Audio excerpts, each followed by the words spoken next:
fans, they are not showing any signs of wavering, and they were hoping for a more pleasant 45 minutes. And Coach Austin won a game of football in the first half at the Cosmos Arena in Samara.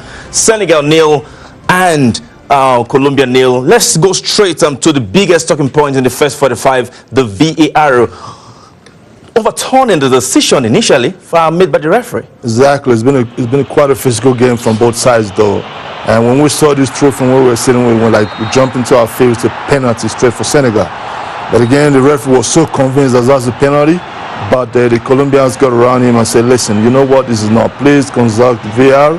And he actually did. He had no choice but to do that. And when he did, he found out that was a very good tackle from Sanchez, the man for Tottenham Hotspur. Well, Aaron, we've seen at this tournament the referee insisting on his own decision and even disregarding the VAR. But this time around, he went there, and that decision was overturned. I'm quite delighted that he went to VAR. I mean, it's been a lot of mistakes, obviously, but this Sanchez, what a beautiful tackle. I mean, that's a defender's tackle for me.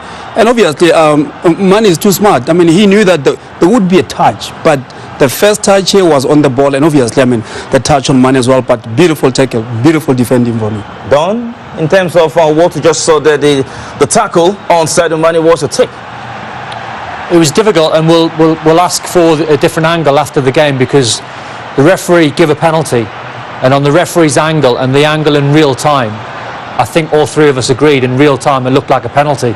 And only when it went to VAR did we all learn that it was a fantastic tackle from Davinson Sanchez. He gets all of the ball. Sadio Mane is just trying to get the shot off. I just wonder if he could have took an extra touch to take it away from Davinson Sanchez, but you can quite clearly see it's a fantastic tackle. And you know, if someone wants to argue the fact that he came in from the side, fine, but defenders on a last-ditch tackle have to take chances, and in my opinion, I thought the referee got it right, and I thought VAR got it absolutely spot on. I can't remember when last time VAR didn't get you incensed and done. It's good to see you talk about that. Let's talk about the next big talking point in the game, the injury, or let me say proposed and substitution to that man, James Rodriguez. Coach Austin, no sign of struggle in terms of his fitness, and he's out of the game. You know, he came into this World Cup first game. He didn't come in. He didn't start. He came in he had like 20-25 minutes. We all know he was injured and not 100% fit. He came in the second game, did very well. You can see he hit the ground there in despair. So which means he knew something was wrong. Right now we can't ascertain what it is, but he's so disappointed. I'm also disappointed that the young kid can go on and then prove what he can do. And you can see his reaction there. Clearly dejected, snubbed his coach. He's an integral player to the Colombia's DNA and how they play.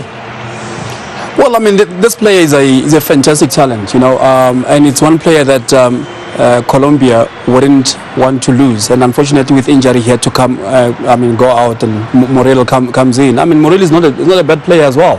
He's a player that very creative.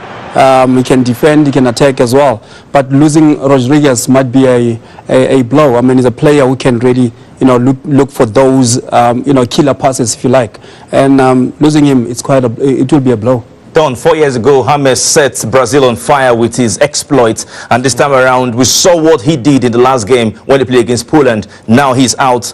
Colombia, where does the strike come from? Do you know what we were trying to see in the first half of the game, whether he picked up an injury or not, and we couldn't actually find anything. So I'd be stunned if Peckerman took James Rodriguez off after half an hour for a tactical change, because he was brilliant in the last game. He was quite quiet, and I have to say, in the first half an hour of this game. So I wonder if something after the previous game, and he took a chance in a fitness test, and he took a chance and he more or less passed himself, or a fitness test he passed with the physio. But he was really quiet in the first half an hour of this game. The commentator said it in commentary, and then it was a little bit of a surprise. And we can try and look at his body shape and what he's thinking, because normally when you get taken off with an injury, normally you're sort of shaking your head and you're disappointed, and you might just feel your hamstring, or you might feel a groin, or whatever you're feeling. But there's nothing there. There's no signs. I wouldn't take too much between the coach and James Rodriguez there. I just think James is probably distraught. There must be an injury. I mean, listen, it could be a tactical decision, but I'd be really strange if it's a tactical one. I wouldn't see that. I would imagine my experience in the game and the players that I've been watching the game, I would have thought that's an injury on James' behalf. Okay, let's look at the halftime stats from the Cosmos Arena. Senegal against Colombia, Africa's last hope in Russia. 55% of the possession going the way of Colombia. That was expected. But thus far, Coach Austin, both teams have struggled to get very clear-cut chances. Yes, like I said before, it's been quite a physical game and it's expected. It's not been cleanest of game that I expect to see, my opinion. But it's expected because the points at this point in time matters than beautiful football. Senegal want to keep it tight. They've been excellent in defending. Likewise, the Colombians as well. So 0-0 right now, I think is a fair result from what we've seen. Okay, and talking about the other game happening in Group H at the Volgograd Arena, Japan 0, Poland 0, and done a relatively silent first half possession all the way off the Poles. Yeah. What do you expect in the second half? It's quite surprising, actually, because every time I was looking at the screens, Japan were creating chances, so I'm surprised at some of the stats there. Quite an even game, but the chances that I saw watching that first 45 minutes were all falling towards Japan. Okay, all right, as it stands, Japan